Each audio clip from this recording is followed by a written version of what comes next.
À présent, passons en revue la notion de protocole expérimental.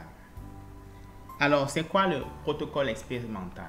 Le protocole expérimental est pour la recherche ce qu'est la recette de cuisine pour le repas. Représentez-vous, n'est-ce pas, cette image. Pour faire un bon repas, il faut tout d'abord le menu du jour. Ensuite, il faut rassembler les ingrédients, il faut les préparer, il faut, n'est-ce pas, suivre les instructions et faire le mélange harmonieux pour, n'est-ce pas, produire le repas désiré.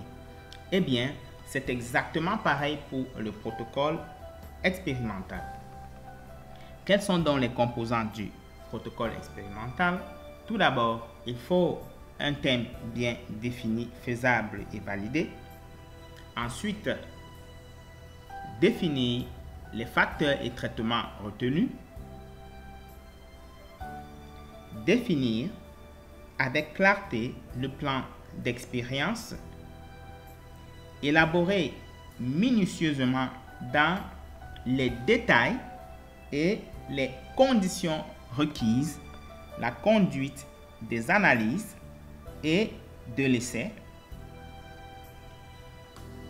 Identifier au préalable toutes les observations à réaliser et enfin budgétiser les travaux de laboratoire et de terrain.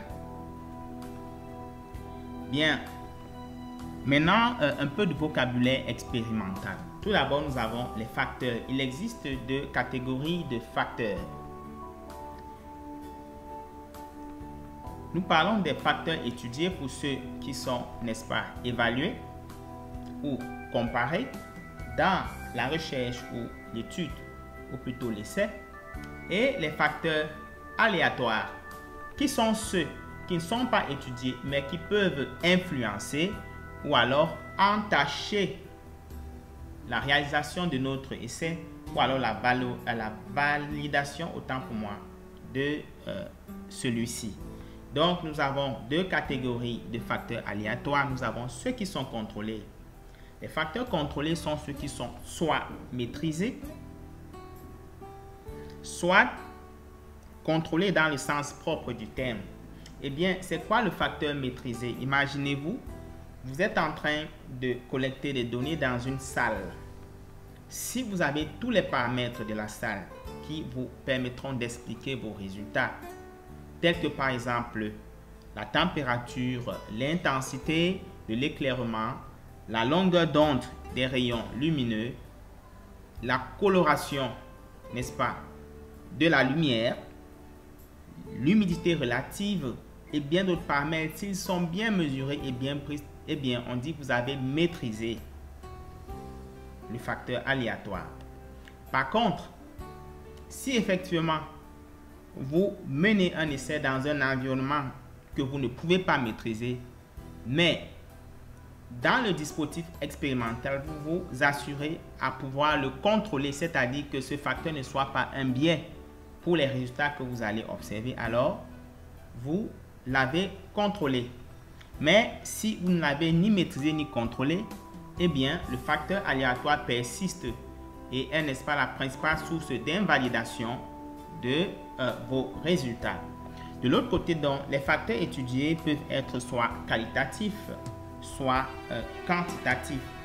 Notons que le facteur étudié est le facteur de variation. Bien. Alors, maintenant, c'est quoi concrètement en zootechnie? En zootechnie, il est question de mettre en évidence les facteurs étudiés sur les performances ou paramètres. Ainsi donc, en génétique, il sera question d'étudier ou de mettre en évidence le déterminisme des caractères fonctionnels ou alors des caractères de productivité, ainsi que d'entreprendre leur amélioration.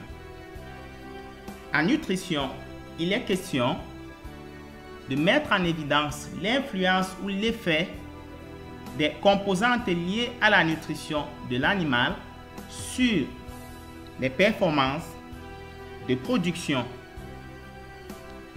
Tandis qu'en physiologie, il est question d'évaluer l'influence des autres catégories de facteurs sur les paramètres physiologiques. Il peut s'agir de la santé, la production, la reproduction, la croissance, le développement et bien d'autres. Donc, quelques définitions.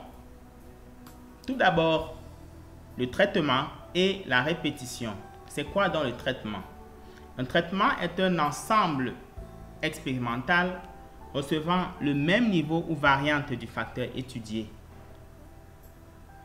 Une répétition, c'est un sous-ensemble homogène d'unités expérimentaux constituant donc un traitement.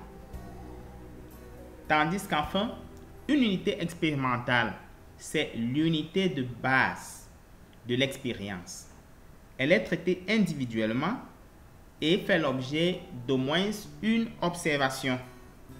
Alors, j'espère que nous avons noté et que ceci nous permettra, n'est-ce pas, d'éviter les confusions ou alors les erreurs usuelles lors de l'interprétation de nos résultats ou alors de la préparation de nos protocoles expérimentaux. Sur ce, nous allons souffler un peu. Je vous remercie pour votre aimable attention.